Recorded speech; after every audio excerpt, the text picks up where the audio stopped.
Oke, bismillahirrahmanirrahim. Assalamualaikum warahmatullahi wabarakatuh. Teman belajar dengan Heles, apa kabarnya nih? Mudah-mudahan kalian semua dalam keadaan sehat walafiat ya. Insya Allah di video pembelajaran kali ini Bu Helda akan membahas pelajaran PPKN. Sebelum kita mulai, alangkah baiknya kita berdoa terlebih dahulu supaya apa yang disampaikan di dalam video pembelajaran ini bisa kalian mudah pahami, bisa kalian mudah cerna dengan membacakan doa sebelum belajar. Rabbi zidni ilman warzuqni fahman. Ya Allah, tambahkanlah ilmuku dan pertinggilah kecerdasanku. Amin. Pada video pembelajaran kali ini, materi PPKN yang akan Bu Helda bahas adalah mengenai keterkaitan simbol Pancasila. Kemudian yang kedua adalah pengamalan sila Pancasila atau contoh pengamalan sila Pancasila. Oke, kita bahas yang pertama, yaitu keterkaitan simbol Pancasila. Sudah kita ketahui bahwa lambang-lambang Pancasila ini terdapat dalam sebuah tameng atau sebuah perisai ya yang dikalungkan pada burung Garuda. Nah, perisai ini melambangkan pertahanan Indonesia. Artinya bahwa Pancasila ini merupakan alat pertahanan bangsa Indonesia dalam menghadapi pengaruh-pengaruh dari luar. Nah, di dalam Pancasila ini terdapat ajaran-ajaran yang dapat dijadikan pedoman perilaku dalam kehidupan sehari-hari.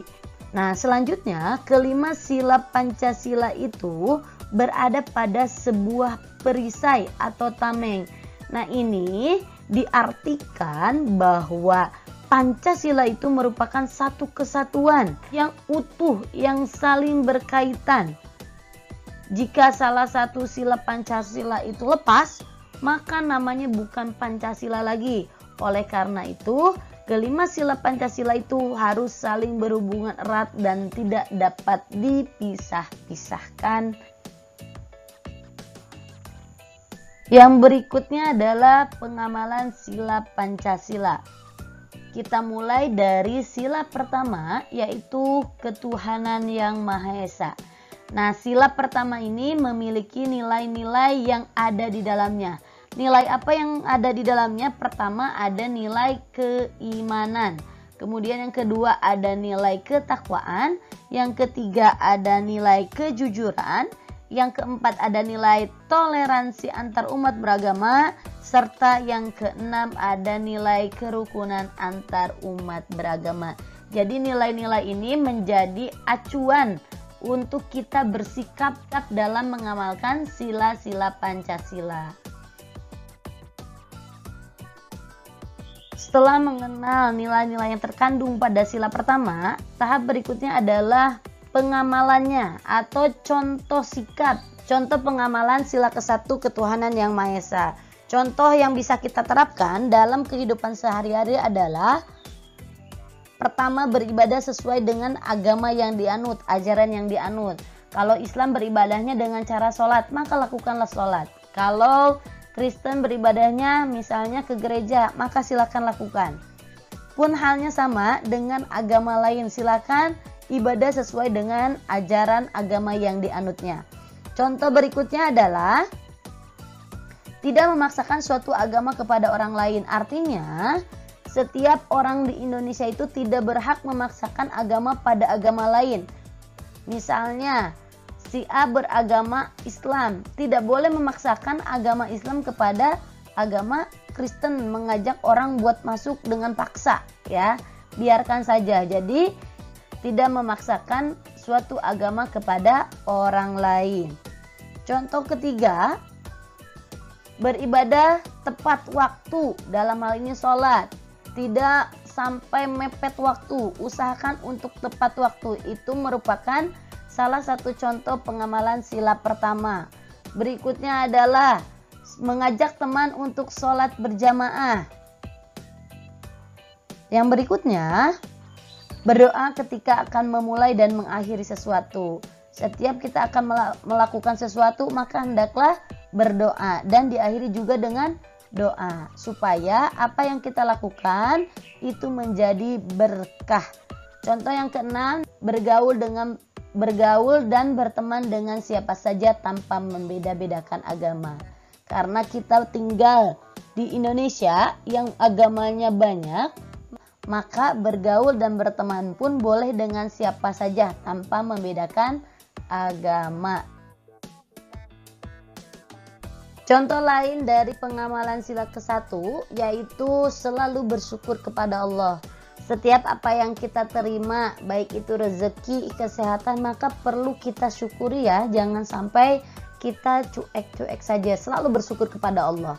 Kemudian, menghormati orang yang sedang beribadah, tidak mengganggu orang yang sedang sholat, tidak mengganggu teman kita yang berbeda agama yang sedang melakukan ibadahnya. Yang berikutnya adalah mendalami ilmu agama tanpa memperhatikan batasan umur. Yang berikutnya adalah memberi makanan hewan yang terlantar. Dan yang terakhir yaitu rajin menyiram tanaman. Nah, itu tadi contoh-contoh dari pengamalan sila ke-1. Yang berikutnya adalah sila kedua, kemanusiaan yang adil dan beradab. Nilai-nilai yang terkandung di dalam sila kedua yaitu pertama, rendah hati. Kemudian yang kedua ada saling membantu. Kemudian ada mengakui dan menghormati hak dan kewajiban antar sesama manusia. Dan yang terakhir ada menjunjung tinggi nilai kemanusiaan. Nah, ini nilai-nilai ini menjadi acuan bagaimana kita harus bersikap atau bagaimana kita harus mencontohkan, mengamalkan sila kemanusiaan yang adil dan beradab. Contoh pengamalan sila kedua yaitu kemanusiaan yang adil dan beradab. Berikut contoh-contohnya. Menolong korban bencana alam yang sedang kesulitan. Contoh berikutnya dari sila kedua adalah membantu adik belajar. Nih, kalian kalau punya adik kemudian ingin belajar, ada yang tidak diketahui, maka bantu. Atau yang tidak punya adik, misalnya temannya yang belum paham, boleh dibantu dalam belajar. Yang berikutnya adalah melaksanakan kewajiban sebagai anggota keluarga. Apa kewajiban seorang anak? Karena kita adalah seorang pelajar, maka kewajiban kita yaitu belajar, membantu orang tua. Nah, itu kewajiban kita. Kemudian yang berikutnya, tidak semena-mena atau tidak mencela, meledek dan menghina kepada orang lain. Yang berikutnya adalah berani membela kebenaran dan keadilan. Kalau teman kita salah, maka katakan salah. Kalau teman kita benar, boleh dibela. Yang berikutnya adalah bertindak sesuai norma dan aturan yang berlaku di masyarakat. Yang berikutnya masuk ke dalam sila ketiga yaitu Persatuan Indonesia. Nah, nilai yang terkandung di dalam sila ketiga ini adalah nilai persatuan dan kesatuan. Kemudian ada nilai kerjasama dalam perbedaan.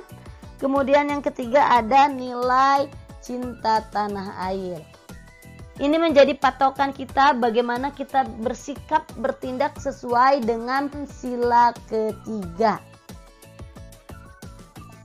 Berikutnya adalah contoh pengamalan dari sila ketiga, Persatuan Indonesia. Apa contoh-contohnya? Rela berkorban demi negara kesatuan Republik Indonesia. Kemudian yang berikutnya adalah mengikuti upacara bendera. Yang berikutnya adalah bangga dengan produk Indonesia. Yang berikutnya adalah menghargai dan melestarikan kebudayaan daerah. Yang berikutnya adalah bermain dengan rukun tanpa melihat dari mana dia berasal. Dari suku mana dia berasal. Itu merupakan contoh dari Persatuan Indonesia. Yang berikutnya adalah sila keempat, kerakyatan yang dipimpin oleh hikmat kebijaksanaan dalam permusyawaratan perwakilan. Nilai yang terkandung di dalam sila keempat ini, yang pertama ada nilai kekeluargaan, kemudian yang kedua ada nilai mengutamakan musyawarah untuk menyelesaikan masalah bersama. Jadi nilai-nilai ini bisa kita terapkan dalam kehidupan sehari-hari. Adapun contoh-contoh penerapan sikapnya, adapun contoh-contoh pengamalan dalam kehidupan sehari-harinya adalah sebagai berikut. Yang pertama, musyawarah untuk mengambil keputusan bersama. Contoh kalau kita lakukan di kelas, misalnya memilih ketua kelas. Kemudian kalau misalnya kita lakukan di lingkungan masyarakat perumahan atau masyarakat pedesaan, misalnya memilih kepala desa atau memilih kepala RT. Kemudian menentukan dalam keluarga ingin menentukan libur, misalnya ditentukannya melalui musyawarah, diskusi dulu antar sesama anggota keluarga. Yang berikutnya adalah diskusi kelompok atau belajar kelompok. Ketika ada suatu tugas dan itu sifatnya kelompok, maka lakukan dengan cara berdiskusi, ya, tidak dikerjakan sendiri-sendiri. Yang berikutnya adalah menyampaikan pendapat. Melanjutkan tadi diskusi kelompok. Pada setiap diskusi kelompok pasti ada yang namanya menyampaikan pendapat. Maka setiap anggota di dalam kelompok tersebut berhak menyampaikan pendapat. Tidak boleh dilarang. Contoh berikutnya dari pengamalan sila keempat adalah menghargai pendapat orang lain yang berbeda. Ketika dalam sebuah diskusi ada pendapat teman kita yang berbeda dengan kita, maka biarkan saja. Jangan sampai kita, karena pendapatnya berbeda, jangan sampai terjadi pertengkaran, terjadi cekcok. Itu tidak baik. Jadi kita harus hargai pendapat orang lain yang berbeda dengan kita. Contoh lainnya adalah tidak memaksakan pendapat kita untuk diikuti orang lain. Biarkan orang lain dengan pendapatnya sendiri, kita dengan pendapat kita sendiri. Dan yang terakhir adalah menerima hasil musyawarah dengan lapang dada. Jadi itu tadi contoh-contoh dari sila keempat. Yang berikutnya adalah sila kelima, keadilan sosial bagi seluruh rakyat Indonesia. Pada sila kelima ini ada nilai yang terkandung, yaitu menciptakan kemakmuran bagi rakyat Indonesia. Rakyat Indonesia itu harus sejahtera. Yang berikutnya adalah contoh pengamalan sila kelima, sila keadilan sosial bagi seluruh rakyat Indonesia dalam kehidupan sehari-hari. Contohnya adalah bekerja keras dalam belajar, tidak main-main dalam belajar. Supaya apa? Supaya apa yang kita cita-citakan dapat tercapai. Jadi ketika belajar pun harus sungguh-sungguh, tidak boleh main-main. Kemudian yang berikutnya, contoh berikutnya adalah menghargai karya orang lain. Ketika ketika teman kita membuat sebuah karya atau berprestasi, maka hargai, berikan selamat kepada mereka. Yang berikutnya adalah gotong royong, kerja bakti. Contoh selanjutnya adalah tidak boros, hemat, ya, suka menabung. Dan yang terakhir adalah tidak bergaya hidup mewah. Nah, itu tadi contoh-contoh dari pengamalan sila-sila Pancasila mulai dari sila pertama sampai sila kelima. Tentunya dalam mencontohkan, dalam menerapkan sila-sila Pancasila ini pasti ada alasannya dan pasti juga ada akibat yang ditimbulkan ketika kita mengamalkannya. Apa sih alasan atau akibat yang ditimbulkan ketika kita mengamalkan sila-sila Pancasila? Pertama, lingkungan akan menjadi damai, tertib. Kemudian kehidupan masyarakat lebih tentram dan saling menghargai. Yang ketiga, adanya rasa persaudaraan yang tinggi. Contohnya tadi bisa ditimbulkan dari melakukan gotong royong, kerja bakti. Yang berikutnya adalah memberikan rasa aman dan tenang kepada masyarakat. Tidak ada pertengkaran, tidak ada yang saling salah paham.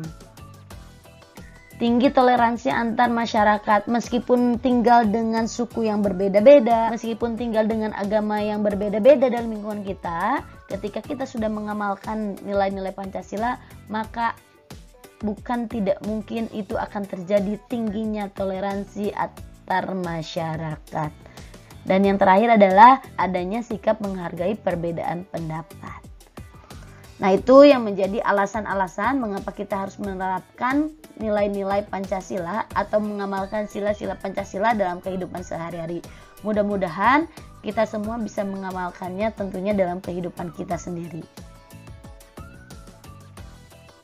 Yang berikutnya adalah sekedar mengingatkan tugasnya ada, silakan kerjakan soal latihan dan tugas yang ada di modul 3 dan 4. Oke teman-teman?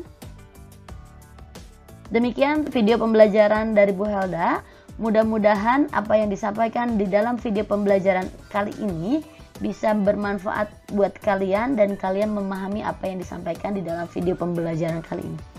Kita akhiri dengan mengucapkan hamdalah bersama-sama. Alhamdulillahirabbil alamin. Disempurnakan dengan doa penutup majelis. Subhanakallahumma wa bihamdika asyhadu an la ilaha illa anta astaghfiruka wa atubu ilaik. Wabillahi taufiq wa hidayah. Wassalamualaikum warahmatullahi wabarakatuh.